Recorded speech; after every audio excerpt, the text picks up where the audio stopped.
Hello everybody and welcome to the Burning Nightmares Wario Land 4 single level ROM hack video guide.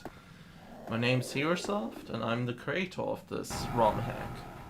I hope that I can help you out with your adventure through my ROM hack with these types of videos in order to show you where the locations of every necessary or extra nook and cranny is that you want to get and collect. But before we get to that, I'm gonna explain a little bit in detail what this is about. So what is Burning Nightmares actually? Burning Nightmares is, as I said, a ROM hack of Wario Land 4 that modifies the first level in the ROM to a completely new level. It is a very huge and big level and filled with lots of secrets. Now of course that brings up the challenge of finding all this stuff, and I hope this video can help you out in case you get stuck. There will be also a video for the hard and super hard difficulty made available. Those are in the same playlist as you are watching, as well as I will put the download link to this ROM hack, as well as to very informative and interesting sites about Wario Land 4 ROM hacking in general in the description, so keep your eyes peeled for that as well. If you are interested in getting into Wario Land 4 modding, hacking, whatever, there is going to be resources in the description as well, like a Discord and a webpage. So this ROM hack, as I said, comes with 3 difficulties. This one is for the normal difficulty, the easiest difficulty I should say. The level has a total amount of 10 gems, 4 puzzle pieces, 1 CD, a heart, and Keyzer. Required to get to the credits level, which replaces the boss level, are only the 4 pieces of the puzzle diamond in the top left corner, as well as Keyzer, the ghost with the key nose. And in this video I will show you all the locations of the secrets, including some more stuff. When the level begins and you go to the left, you see that this passage is blocked off, so there is nothing there. But this will be important for our escape route. Blue blocks like these can be smashed with strong attacks, while the brown blocks are basically simple blocks. The different looking enemies are just that, different looking. They don't have any special properties or anything, so if you know vanilla, you know what you're dealing with. In this wall, we find our first gem. Also one of the nice little cameos right there. Simple and straightforward. The wall was also indicated with slightly different looking brick patterns. This should be straightforward, like get the firepower up and make these jumps. Remove those small blocks here, and down here is another gem indicated by the different looking water. Remember that Fire Wario always increases his fire by touching the walls. Sliding here allows us to go into this passageway, which gets us into this bonus part. Here you just have to roll, except for now. And I'll see you next time.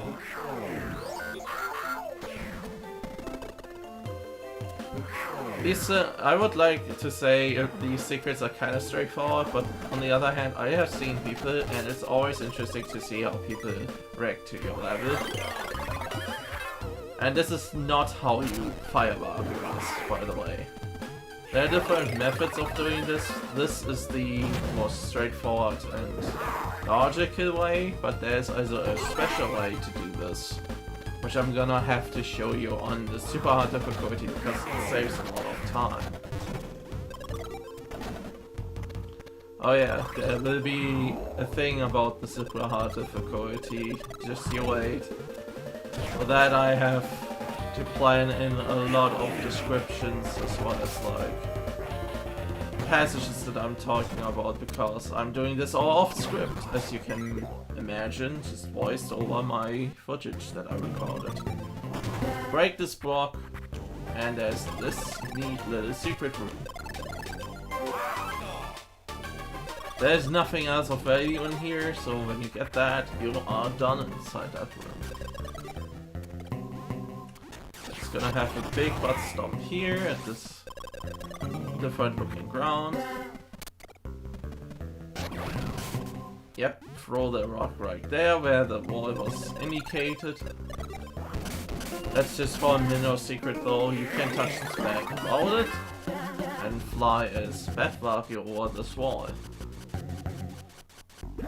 And there's the next puzzle piece. Now you could also get into the middle room this way, but it's very precise. And the chest you can also reach with a minion jump like this. For your speedrunners out there. Anyhow, break these things, and then we're gonna need our skeleton friend shooting the zombie beans at me. Yeah, those are zombie beans, don't ask. And we get down right here. This is a very surprisingly well-made secret, because a lot of people don't find it. But it's very important to find later on, as this will be of importance in higher difficulties. There's also another gem. Also, another minor secret right there, where the wall was showing some cracks. And this is all for this room. This room had quite a few secrets in it. Let's deal with those guys, get them out of the way. And oh no, we are blocked. No, we're not.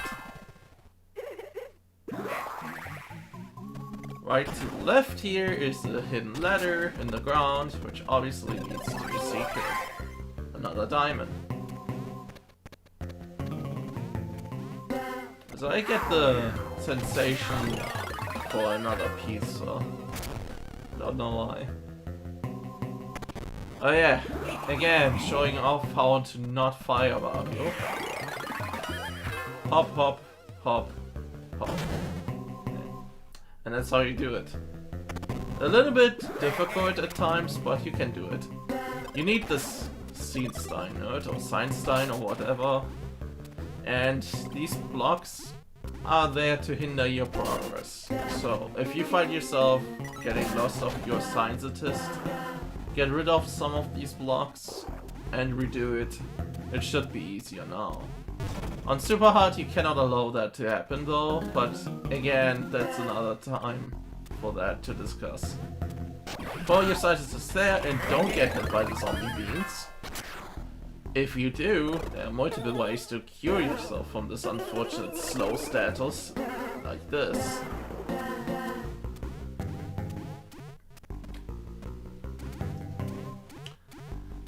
You're also not visiting the middle room because it has nothing of value except for a hint room, which is gonna hint for this.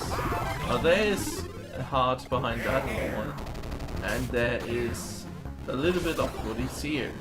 Remember this room well, it's gonna be important later on. And this is again how you not fire Wario. I must have been really tired or really unfocused when I made this gameplay, so apologize again if it looks unprofessional. The super hard one looks way more decent, and it has to be. I know I talk about super hard a lot, but I think it's like it's where this ROM hack really shows its difficult side. Anyhow, in this secret, as you can see, the wall to the left has a gap, but we cannot do anything with that. And we go with this fellow on a journey. Just don't get burned. And there is the third puzzle piece. Now remember, there is still a secret, so we have to jump right there. And another diamond. Only 3 more to go. still no key and still no CD. But don't you worry, they are coming up soon. Break the wall to the right, as the stage is conveniently pointing. In this section, you have to hold the R button and make small hops like this. Not that, but small hops, build up your speed, and then hit this block with it. It looks easier than it is, and it takes time to get used to. And I think it's like the hardest section in the level if you don't know the tech.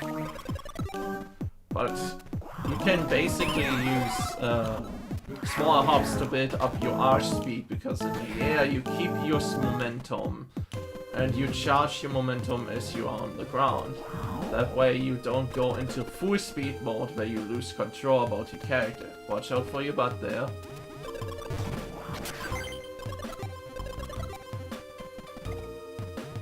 And again, to the right, we see a suspicious looking wall. We break it open with an R dash, and there's your CD. I wasn't talking about the bad part, because for me that looked very self-explanatory, just as this chest. Less explanatory by itself is this hidden wall, which the Ashley statue was looking towards to. And in this bonus room, we want to fall through those gaps, not land in those teleporters. So you memorize the way and pattern going up, which is middle, left, and then right. Remember, it's the opposite order when you climb up, because the bottom one is the last one you get to. And there's your next diamond. Also, you were asking probably, why is he jumping and turning around mid-jump? It has to do with super hard, and I will come to that as well when we are covering that. I know I say that a lot, but it really is a super hard thing. Alright, again, using our friend shooting zombie beans to get lower into this area, which has a bed that transforms us into a bed bar. And then we just go over here, fly over there, thread the needle over here, and then before we get enlightened by light, we go up here. Because that's where our very final diamond is. When I said jumps, then I'm sorry, those are actually diamonds. Here's another secret, by the way. Very well hidden. I haven't seen anybody find that yet. And there's no more reason for that. Now this next part, you have to time your jumps in order to hit these switches. This can be finicky, and I really recommend testing and practicing this on normal if you find yourself having trouble with it. There's just mineral crystals over here to be grabbed, and then we just roll down here. And that's technically most of the level. There's no real secrets anymore. We've got everything. So, yeah, this makes only sense that there's the switch. You know, like, oh no, 40 seconds, where do I go? But, guess what? That's the level. Yeah, on normal, this is not very threatening. And this is pretty much it. Every single puzzle piece, every single CDE, which is only one, like a doofus, the key, and all the 10 gems, as well as the heart. On normal, I expect this to be beatable for anybody, at least after like checking once or twice. Maybe that one section is difficult, but once you get to know the tech, it shouldn't be difficult. Alright, see you on the hard difficulty side of things.